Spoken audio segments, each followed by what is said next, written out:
Hanya Kau milikku di surga, tiada yang ku ingini di bumi, hanya Kau. Tak ku andalkan kekuatanku, namun yang pasti kan tetap selamanya Allah sumber kuatku, Allah sumber kuatku, Allah sumber kuatku dan bagianku selama. Allah sumber kuatku, Allah sumber kuatku, Allah sumber kuatku dan bagianku selamanya.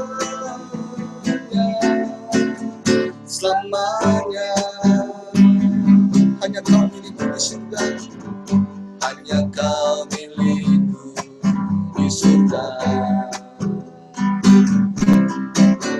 tiada yang ku ingini di bumi, hanya Kau. Tak ku andalkan kekuatanku, namun yang pasti kan tetap selamanya Allah sumber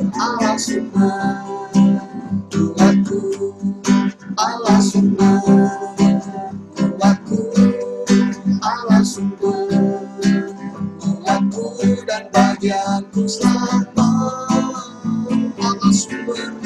Allah sumber kuatku, Allah sumber kuatku, Allah sumber kuatku dan bagianku selamanya, selamanya, selamanya, selamanya, selamanya. Mari kita berikan tepuk tangan bagi Yesus Tuhan kita, sebab Dia sumber kekuatan di dalam hidup kita. Mari kita mulai dengan tanda kemenangan Tuhan di nama Bapa dan Putra dan Roh Kudus. Amin. Bapa di surga, kami mengucap syukur atas kasih setia Tuhan dalam hidup kami. Sekalipun kami bisa melihat banyak badai yang ada di dalam gelombang hidup kami, tapi kami juga bisa melihat penyertaan Tuhan di dalam hidup kami. Terima kasih ya Tuhan, sebab kami berada di dalam perahu yang sama dengan Engkau. Dan kami rindu Tuhan sekali lagi untuk selalu menyembah-Mu, untuk selalu meninggikan Engkau, untuk selalu mencari wajah-Mu setiap hari. Karena kekuatan kami, karena juru selamat kami, hanya Engkau Yesus Tuhan di dalam hidup kami. Terima kasih Tuhan Yesus, terima kasih Tuhan. Engkau baik, sangat baik bagi kami. Walau ku harus berjalan dalam lembah kekelaman, perlindungan-Mu, oh Tuhan, nyatalah bagi hidupku. Tiada pernah sedetik pun, tiada pernah Kau tinggalkan. Sungguh mulia dan sempurna, hanya Kau layak disembah. Yesus, Engkau juru selamatku, dalam janji-Mu kemenanganku. Selamanya kan ku nyatakan besar setiamu Tuhan di hidupku.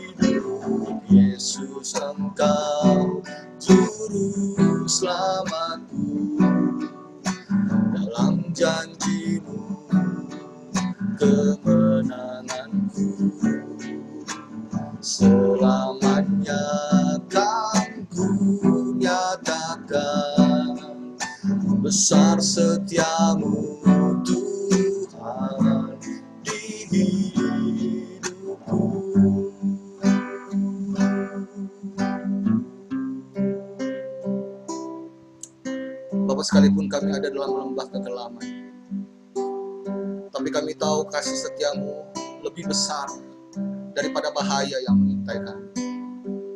Sekalipun mungkin kami berjalan sendiri, kami tahu penyertaan dan perlindungan Tuhan selalu ada atas kami. Terima kasih Tuhan Yesus, sebab Engkau sangat baik di dalam hidup kami. Walau ku harus berjalan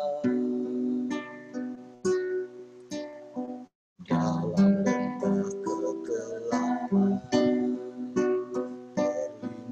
perlindungan-Mu, oh Tuhan, nyatalah bagi hidupku. Tiada pernah sedetik pun,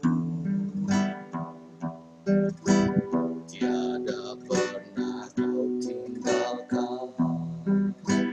Sungguh mulia dan sempurna,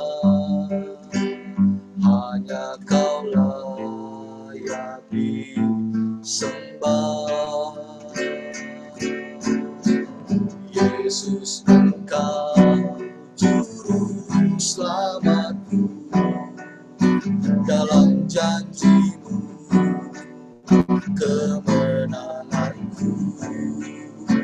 Selamanya kan ku nyatakan besar setiamu Tuhan di hidup.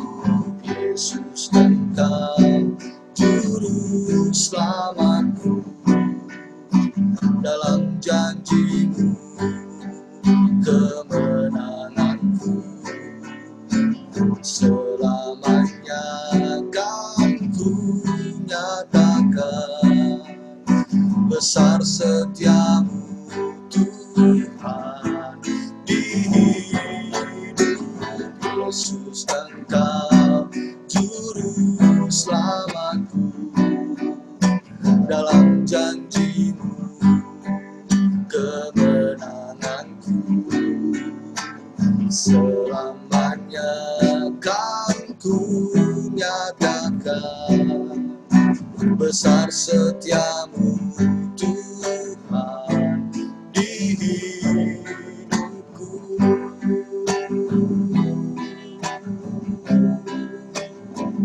Di hidupku, di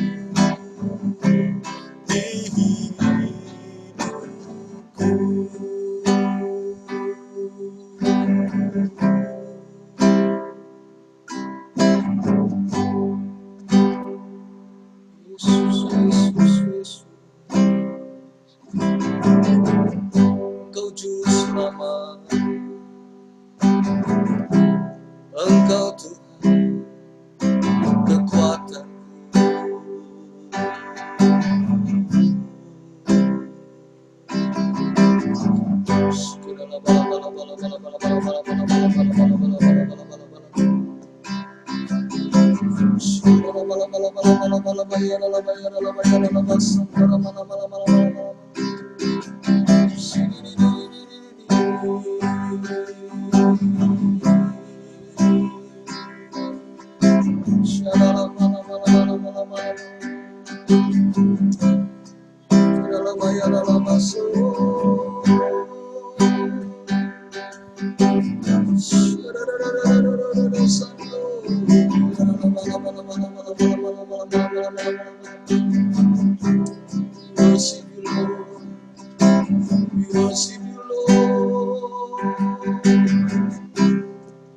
There is none like you, there is none like you.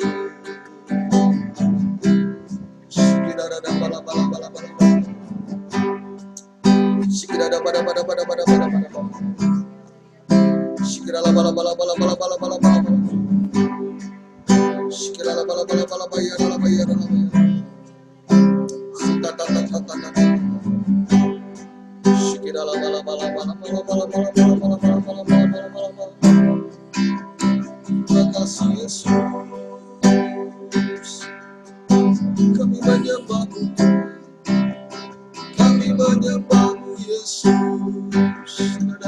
Mari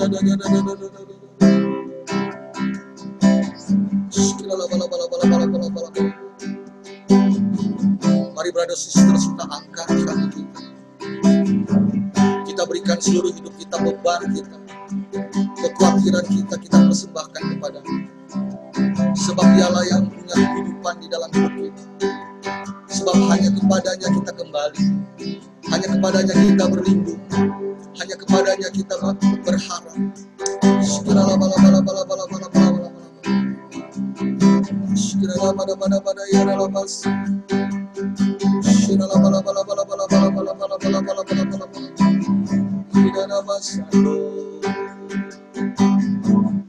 Makasih Yesus, terima kasih Yesus.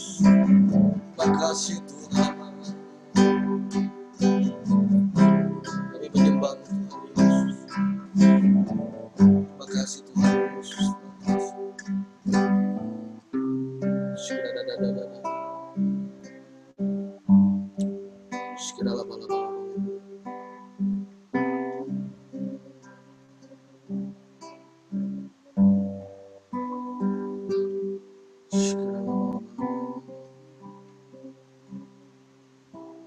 Bapa, Engkau penuhi kami sore hari ini dengan hadirat.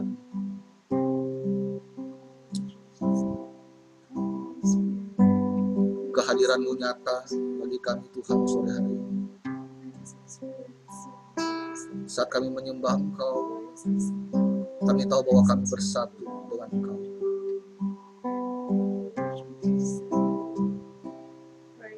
Berikan damai sejahtera dan kelegaan dalam hati kami.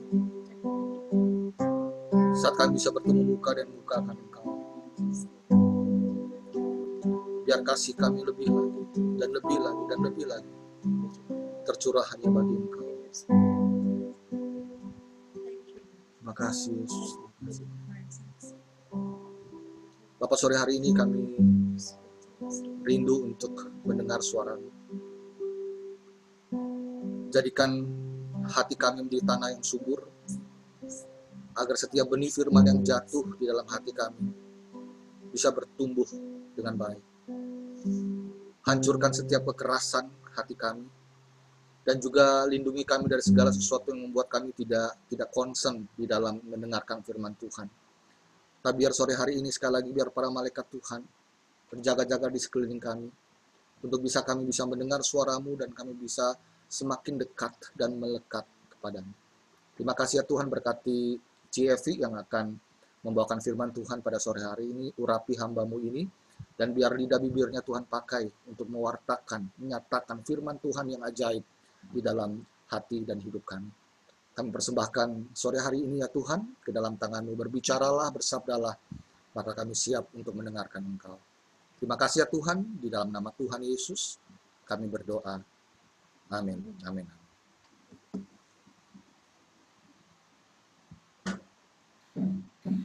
Ya. Selamat sore semuanya. Selamat sore semuanya. Shalom. Hari ini kita akan membahas tentang Matius 5 ayat 5 ya. Matius 5 ayat 5 adalah, berbahagialah orang yang lemah lembut karena mereka akan memiliki bumi. Itu adalah sabda bahagia yang ketiga.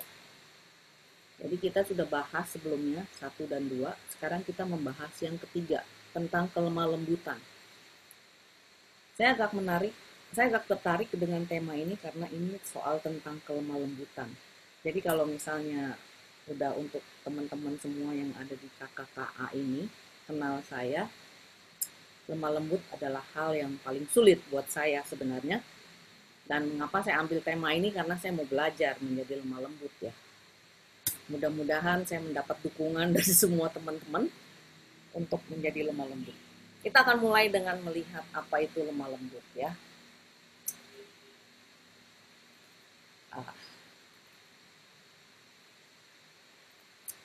Saya sudah siapkan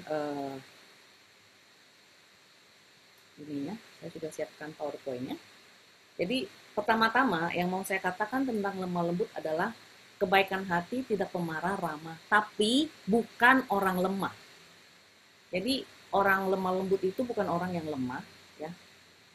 Karena dia tidak pemarah, dia baik hati, dia ramah, tapi bukan berarti dia orang lemah. Seperti Yesus pada saat dia diperhadapkan kepada wanita yang berzina, lalu orang-orang mulai menghakimi wanita itu. Lalu Yesus katakan, pergilah dan jangan berbuat dosa lagi. Itu lemah lembut, ya, lemah lembut, tapi bukannya orang lemah, ya. Terus sopan, tidak kasar, tapi berprinsip. Jadi dia mengatakannya dengan tidak kasar, tapi berprinsip.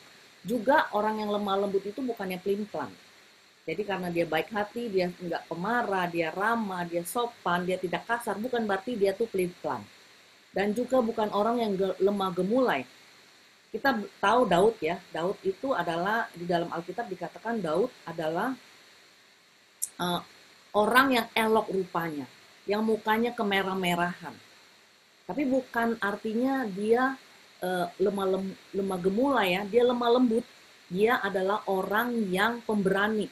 Dia orang yang punya prinsip bahwa dia sudah dipilih Allah, dia sudah dipilih Allah menjadi raja menggantikan Saul, tapi dia punya prinsip, dia pemberani, dia bahkan datang di goa pada saat Saul beristirahat, dia datang ke goa dan dia samperin Saul yang sedang istirahat, sedang tidur, dia ambil pedang Saul.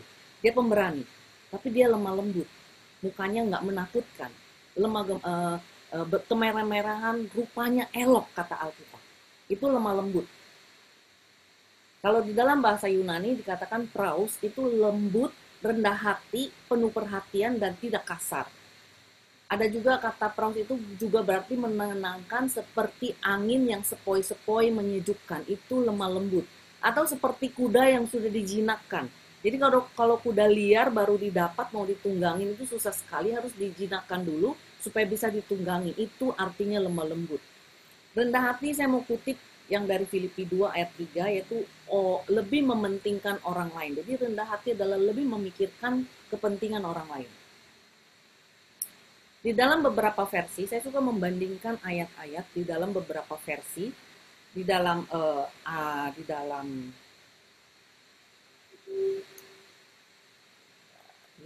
versi, beberapa versi. Nih, di dalam versi NIV, itu blessed are the meek.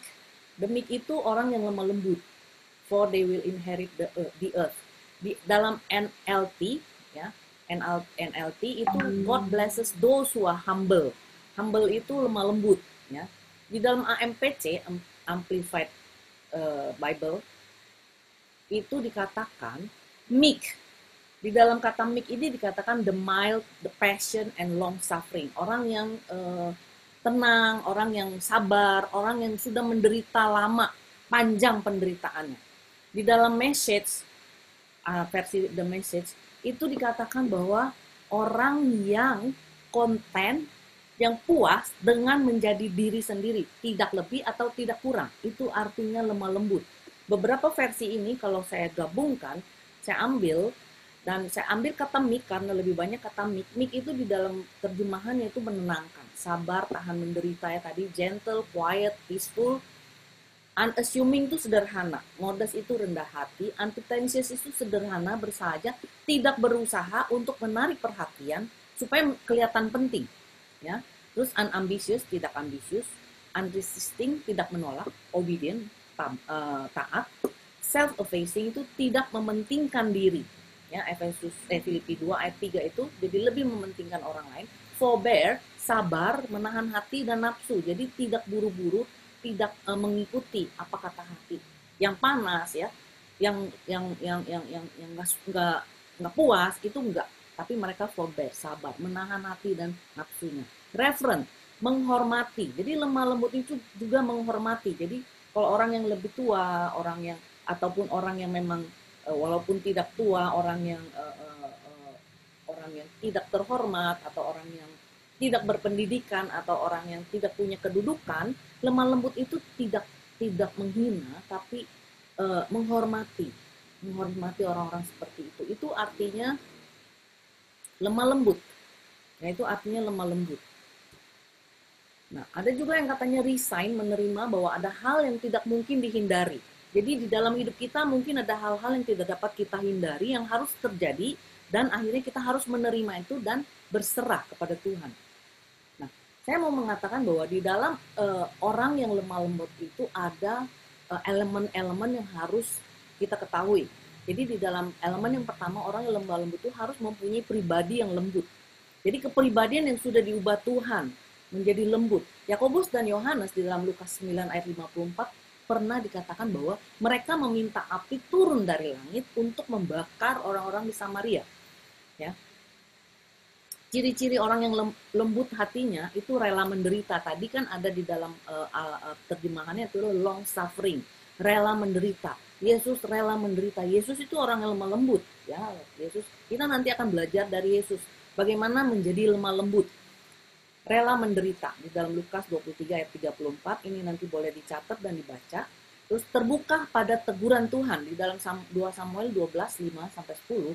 Daud ditegur Nabi Nathan masalah Batsheba, dia berzina dengan istrinya Uria. Lalu ditegur sama Nabi Nathan dan dia terbuka kepada teguran Tuhan dan dia bertobat. Ya, sesudah ditegur Nabi Nathan dia bertobat. Lalu ada lagi bahwa orang yang lemah lembut adalah orang yang mau bertumbuh, mau dibentuk oleh Tuhan. Di dalam Yeremia ayat 18, Yeremia 18 ayat 4 sampai 6 itu bercerita tentang bejana tanah liat. Ya, mau dibentuk Tuhan, bejana tanah liat. Kita ini adalah bejana tanah liat dan Tuhan adalah the potter. Apa itu? Siapa tuh yang membuat bejana itu? Orang yang membuat bejana itu the potter. Kita adalah bejana itu dari tanah liat. Jadi kita yang mau dibentuk oleh Tuhan. Jadi di dalam proses kita dibentuk Tuhan menjadi lemah lembut, kita harus bertumbuh. Jadi lemah lembut itu adalah unsur penting di mana kita mau menerima pembentukan dari Tuhan. Lalu yang poin kedua adalah bahwa orang yang lemah lembut mempunyai cara pandang yang lemah lembut. Tadi Filipi 2 ayat 4, mementingkan orang lain. Jadi cara pandangnya berbeda. Jadi cara pandangnya adalah dia berusaha memahami orang dari sudut pandang dia. Dari sudut pandang orang itu. Jadi dia ada di sepatu orang itu. Dia memakai sepatu orang itu untuk melihat permasalahan. Dia bukan ada di sepatunya sendiri. Ya, sehingga menimbulkan satu empati. Ya, empati itu penting. Kalau kita berempati, kita lebih gampang untuk berbuat baik. Kita lebih gampang untuk melihat permasalahan, tapi bukan melihat orang. Jadi kita melihat apa yang menjadi permasalahannya, kita berusaha untuk menyelesaikan permasalahan dibanding kita mencari-cari kesalahan orang. Itu kelemah lembutan. Yang ketiga adalah tidak menuntut. Jadi orang-orang yang itu, orang yang lembut hatinya juga tidak menuntut. Dia tidak menuntut atau memaksa keinginannya. Kalau dia menginginkan sesuatu, dia akan melakukannya dengan cara persuasif, bukan cara memaksa. Ini adalah salah satu poin ini, tidak menuntut adalah salah satu poin yang bisa terjadi kalau kita sudah mengalami penderitaan yang panjang. Kita mengalami penderitaan yang panjang, kita udah kebentur sana-sini, kita akhirnya belajar untuk tahu bahwa untuk mendapatkan sesuatu bukan dengan cara memaksa, karena itu tidak akan memberikan hasil. Dan poin yang ketiga adalah kata-kata yang lembut. Jadi perkataannya tidak kasar ya.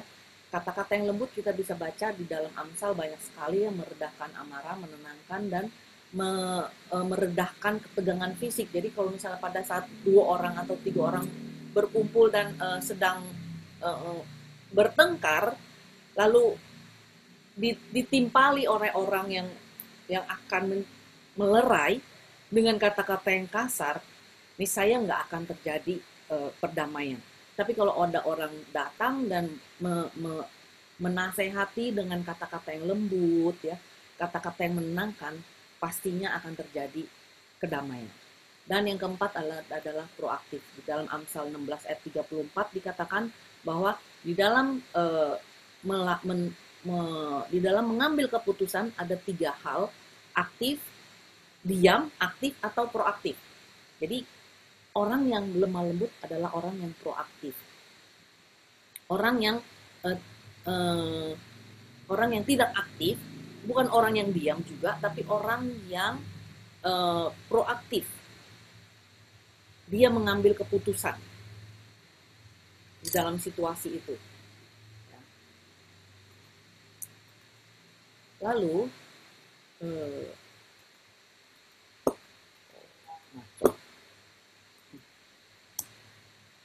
kita akan belajar kelemah lembutan dari Yesus, ya.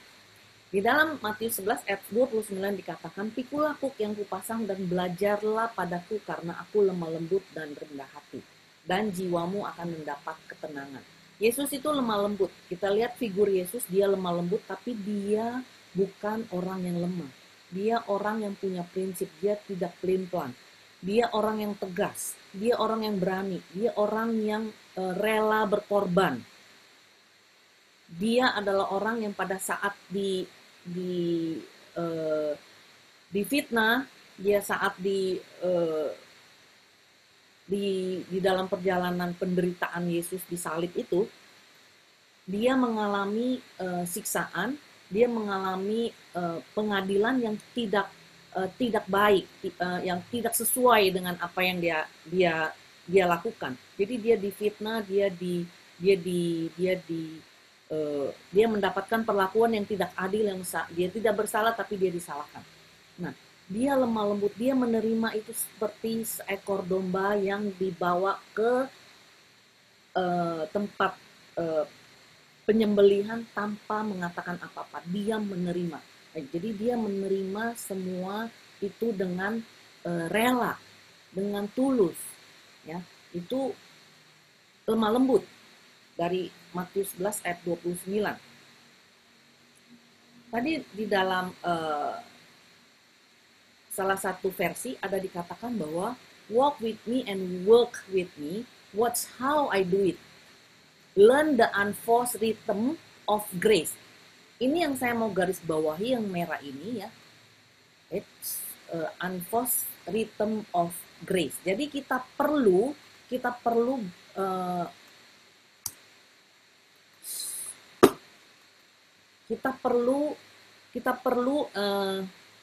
satu kasih karunia. Ritme, kita harus berjalan di dalam ritme kasih karunia. Karena hanya berjalan di dalam kasih karunia kita bisa mendapatkan karakter dari kelemah lembutan. Tanpa berjalan bersama Tuhan, tanpa berjalan di dalam kasih karunia, nggak mungkin rasanya manusia itu menjadi lemah lembut yang mau menderita, menerima penderitaan tanpa bersuara, diam aja, menerima dengan tulus, lebih mementingkan orang lain, rendah hati. Itu semua adalah karakter Yesus. Karakter Yesus yang harus ada di dalam diri manusia. Kenapa saya katakan bahwa kita perlu Yesus? Kita bisa mendapatkan itu semua karena di dalam Kejadian 1 ayat 29 dikatakan bahwa kita diciptakan serupa dan seturut dengan gambar Allah. Karena kita diciptakan se-image dengan Allah, maka semua sifat-sifat Allah yang imanen, ya imanen bukan transenden tapi imanen, sifat-sifat Allah yang bisa dimiliki oleh manusia ada di dalam diri kita karena kita diciptakan se-image dengan Allah. Misalnya kita bisa mengasihi, kita bisa mengampuni, ya. Kita juga bisa lemah lembut, kita juga bisa rendah hati karena itu adalah semua sifat-sifat Allah yang imanen, yang harus ada di dalam diri kita. Karena kita adalah kepunyaan Dia. Kita adalah orang-orang Kristen, pengikut Kristus. Jadi itu harus ada di dalam diri kita. Jadi kita harus berjalan di dalam ritme belas kasihan Allah. Ya, belas kasih Allah yang harus ada di dalam diri kita untuk kita mendapatkan kelemah lembutan ini.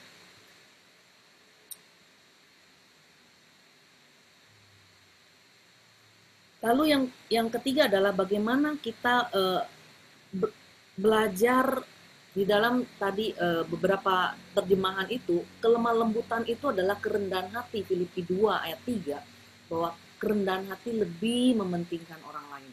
Rendah hati di dalam eh, di dalam kita melakukan segala sesuatu, biasanya sebagai manusia kita akan berpikir, ini saya butuh ini, saya lebih butuh ini daripada dia. Di dalam kelas EJ pernah di sana dikatakan bagaimana kita memikirkan orang lain.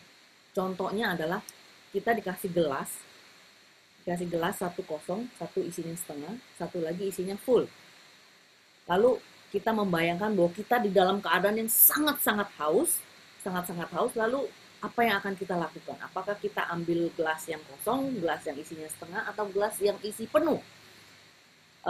Lalu ada beberapa yang menjawab, kalau saya akan mengambil gelas yang penuh. Kalau perlu, saya perlu air sebotol, karena segelas aja nggak cukup buat saya. Lalu ada yang katakan, saya cukup yang setengah gelas, karena kalau haus sekali saya juga nggak bisa minum banyak-banyak, saya cuma bisa minum sedikit-sedikit. Lalu sebenarnya contoh daripada ini adalah bagaimana kalau misalnya ada beberapa orang di dalam kondisi yang sangat haus sekali, lalu cuma ada satu gelas air untuk dibagi rame-rame. Nah kalau yang punya pendapat tadi, kalau saya perlunya satu botol, saya satu gelas aja nggak cukup, rasanya dia akan berbagi. Tapi kalau yang mengatakan, saya kalau lagi haus mungkin saya akan minum sedikit aja karena saya nggak bisa minum banyak-banyak. Itulah cara orang peduli kepada sesama. Kerendahan hati. Jarang sekali orang kalau dalam kondisi seperti itu akan memikirkan orang lain. Apalagi kalau dia dalam kondisi yang sangat-sangat haus. Atau satu ilustrasi tentang satu fotografer ya, kalau kita pernah dengar, fotografer yang pergi memotret di Afrika sana, satu anak kecil yang menderita kelaparan sekali dan di belakangnya ada burung pemakan bangkai sedang mengintip anak kecil itu. Dan fotografer itu memotret dan akhirnya dia mendapat juara satu. Fotonya mendapat juara satu. Anak kecil sedang di dalam kondisi kelaparan sekali dan setengah mati, kondisinya udah setengah mati, nggak bisa bergerak. Dia tidak menolong, tapi dia memotret dan ada burung pemakan mayat itu, pemakan di belakangnya mengintai dan dia hanya motret.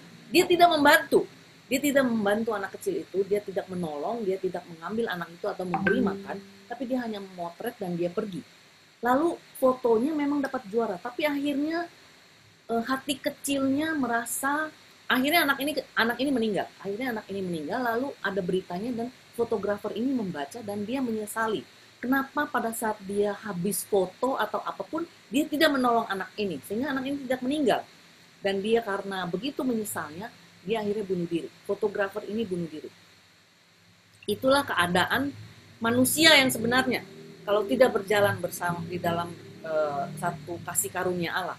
Jadi apapun dia akan pakai untuk kepentingan diri sendiri. Ya, itu yang terjadi. Jadi kerendahan hati memikirkan orang lain. Terus di dalam kelemah lembutan juga ada unsur kita belajar dari Yesus ya, bagaimana kita harus mempunyai rasa kelemah lembutan. Yaitu bahwa di dalam Yakobus 1 ayat 4 dikatakan bahwa ketekunan memperoleh buah yang matang. Jadi kita yang lemah lembut harus berbuah. Dan buahnya itu bukan buah mentah, buah asam, tapi buah yang matang, yang bisa dinikmati orang. Jadi kelemah lembutan itu bukan untuk diri kita sendiri, tapi untuk dinikmati orang. Karena beberapa unsur tadi, tidak kasar, menghormati, memikirkan orang lain, ya, itu adalah buah-buah yang dapat dinikmati orang-orang sekitar kita. Bukan untuk diri kita saja. Itu lemah lembut. Di dalam Matius 10 ayat 16 juga dikatakan bahwa Yesus mengutus kita seperti domba ke tengah serigala. Sebab itu hendaklah kamu cerdik seperti ular dan tulus seperti merpati. Jadi kalau lemah lembut itu bukan orang yang lemah, bukan orang yang bodoh, tapi orang yang berani, orang yang pinter, dan plus harus cerdik seperti ular dan tulus seperti merpati. Nah, Yesus itu tulus di dalam menolong, di dalam perjalanan penderitaannya dia tulus. Ya, di dalam mengampuni dia tulus. Jadi kita perlu ada unsur cerdik dan tulus.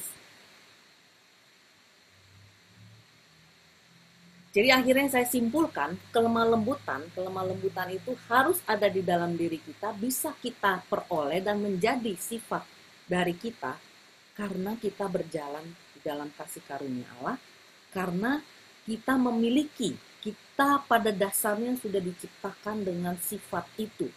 Sifat itu sudah ada di dalam diri kita, tetapi tertutup oleh pengalaman hidup kita, penderitaan yang kita alami, luka-luka yang kita alami, sehingga menutup sifat kelemah lembutan kita. Setiap orang, saya percaya dan saya yakin, punya sifat lemah lembut. Cuman kadang-kadang sifat lemah lembut itu tertutup oleh pengalaman hidup kita, penderitaan kita, pergumulan kita, luka-luka yang kita alami masa lalu, sehingga membuat kita menjadi orang yang keras, membuat orang yang tidak peduli kepada sesama, lebih mementingkan diri sendiri. Hal itu yang membuat kita sifat lemah lembut ini tertutup. Nah, kalau kita berjalan bersama Tuhan, kita mau diubah seperti bejana tanah liat, kita mau menerima didikan Tuhan, otomatis kita akan dipulihkan, kita akan disembuhkan, dan sifat ini akan keluar. Sifat ini akan keluar. Lalu kita juga belajar untuk hidup kudus, karena Allah adalah kudus. Jadi kita mendekatkan diri kepada Tuhan yang kudus, sehingga kekudusan Allah boleh impartasi ke dalam diri kita.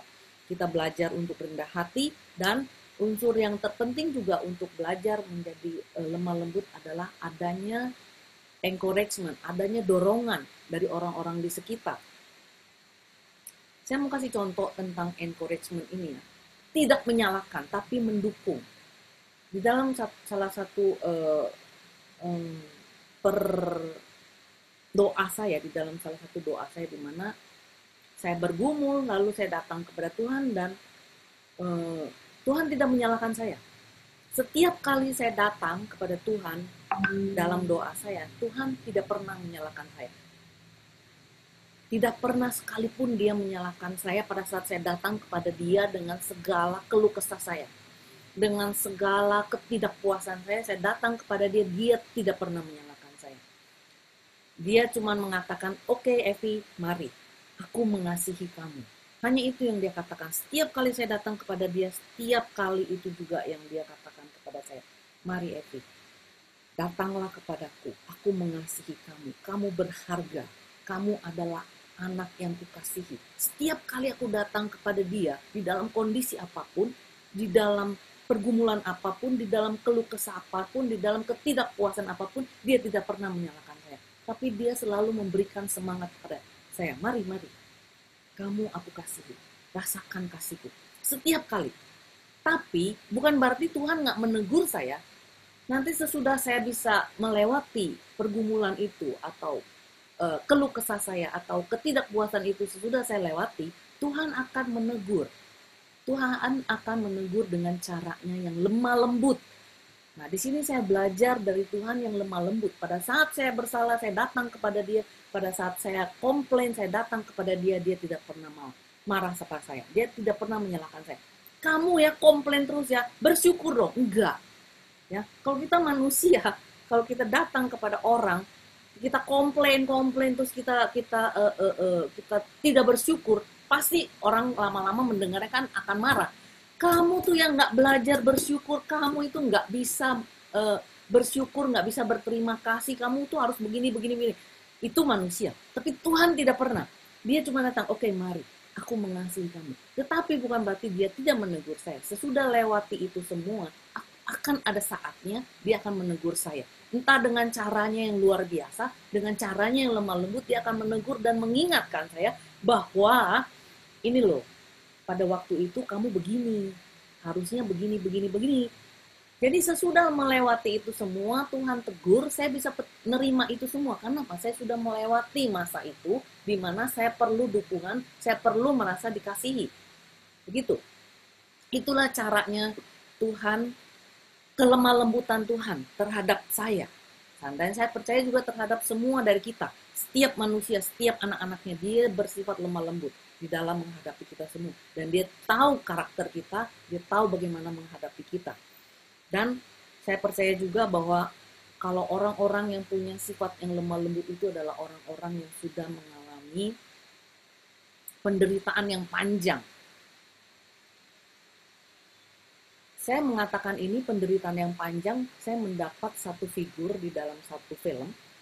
Ini adalah anak daripada satu orang selir. Dari kecil mamanya sudah meninggal. Lalu dia dibesarkan oleh mama tirinya. Jadi kalau film-film begitu kan mama tiri itu kejam sekali kan. Nggak dikasih makan lah, inilah itulah, disuruh kerja lah yang berat-berat, anak kecil. Dan dia punya saudara. Dia punya saudara dari mama tirinya itu. Dan di dalam perjalanannya dia belajar bahwa kalau dia melawan, dia akan lebih menderita lagi. Lalu dia hanya diam dan menerima. Dia hanya diam dan menerima itu semua, dan dia belajar untuk bagaimana menghadapi situasi seperti itu. Akhirnya dia menjadi pribadi yang tangguh tapi lemah lembut. Dia tidak sembarangan marah-marah, dia tidak sembarangan memaksa, dia tidak sembarangan mau ini mau itu dengan kehendaknya sendiri, semau-maunya, tapi dia punya kebijaksanaan, dia punya hikmat, dia tahu membaca situasi. Itu figur yang lemah lembut. Tapi dia kuat di dalam pendirian. Dia kuat di dalam hal kebenaran. Jadi dia tidak sembarangan. Kalau kakaknya atau adiknya itu berbuat salah, dia tahu salah, tapi dia tidak menegur dengan to the point atau langsung, tapi dia akan pakai diplomasi. Dia akan keliling dulu, muter sana sini dulu untuk sampai ke titik di mana ini loh gitu. Jadi orang itu, adiknya itu atau kakaknya itu bisa menerima ngomongannya. Itu lemah lembut. Ya, itu lemah lembut. Jadi sabar ya, sopan, tidak pelin-pelan, dan yang terakhir adalah menjadi diri sendiri. Saya tidak berusaha untuk menjadi lemah lembut mungkin seperti tokoh di dalam film itu, atau lemah lembut seperti Pastif mungkin yang lemah lembut, Bu Ivon yang lemah lembut ya, terus Ko Wimpi mungkin yang lemah lembut, yang nggak pernah marah-marah gitu ya. Saya nggak akan pernah menjadi seperti mereka, tapi saya akan menjadi diri saya, Evilia apa adanya, tetapi dengan unsur kelemah lembutan yang menjadi ciri khas, yang menjadi KTP saya, Evilia. Kelemah lembutan yang khas Evilia. Jadi bukan kelemah lembutan yang khas Franz, mungkin lemah lembut, dia tidak pernah marah ya. Memei juga dia lemah lembut, dia tidak pernah marah, dia sabar, dia ngomongnya halus gitu ya. Tapi saya nggak akan menjadi lemah lembut seperti mereka. Saya akan menjadi lemah lembut yang khas Evilia. Itu yang terakhir. Jadi di dalam salah satu versinya itu AMPC, Amplified itu dikatakan, jadilah kamu apa adanya. Jadilah diri kamu apa adanya. Setiap orang punya kelemah lembutan itu. Jadi setiap orang ciri khas lemah lembutnya itu beda-beda. Jadilah kita apa adanya, asal kita berjalan di dalam kasih karunia Allah. Begitu yang saya renungkan dari perikop dari ayat ini, Matius 5 ayat 5 tentang kelemah lembutan. Jadi jujur aja saya belajar banyak dari hasil saya kutak-ketik ini ayat, dari saya belajar sini, karena saya merasa sudah saatnya saya belajar lemah lembut. Seperti berpuluh-puluh tahun yang lalu, mungkin sekitar 10-12 tahun yang lalu, pasti pernah bilang sama saya, Evi kamu harus belajar lemah lembut. Karena dia melihat saya kalau ngomong pet gitu ya. Kalau saya tuh kelihatan agak galak gitu. Mungkin nggak agak galak ya, tapi galak. Dari beberapa orang di sini pasti mengatakan saya itu galak. Mereka sudah mengenal saya lama dan mengatakan saya ini galak. Tapi saya yakin sifat Allah yang lemah lembut itu pasti akan kelihatan dan memberikan buah yang bisa dinikmati oleh orang-orang di sekitar saya. Saya pikir cukup sekian. Puji Tuhan, terima kasih. Mari kita berdoa. Dalam nama Bapa dan Putra dan Roh Kudus. Amin. Bapa, terima kasih bahwa Engkau adalah Allah kami yang luar biasa. Engkau adalah Allah kami yang adalah pejunan kami, yang akan membentuk kami seturut dengan kehendak-Mu. Dan kami ini adalah bejana-bejana tanah liat yang siap untuk Kau bentuk, Tuhan. Biarlah Tuhan berikan kepada kami kerelaan hati dan keterbukaan hati untuk menerima bentukan-Mu. untuk mau dibentuk oleh-Mu yang walaupun rasanya sakit, tapi kami percaya akan membuat kami menjadi lebih indah, Tuhan. Sertailah kami dengan belas kasihan-Mu, Tuhan Yesus. Belas kasih-Mu yang luar biasa dan Roh Kudus-Mu biarlah terus boleh menyertai kehidupan kami di dalam hati kami, agar sungguh-sungguh kami boleh mempunyai kualitas sifat-sifat-Mu yang telah Kau berikan kepada setiap daripada kami pada saat Engkau menciptakan kami, Tuhan. Terima kasih Tuhan, segala kehidupan kami, segala kepribadian kami serahkan ke dalam tangan-Mu Tuhan untuk Kau bentuk dan Kau sempurnakan Tuhan. Kemuliaan kepada Bapa dan Putra dan Roh Kudus seperti pada permulaan, sekarang, selalu, dan sepanjang segala abad. Amin. Dalam nama Bapa dan Putra dan Roh Kudus. Amin.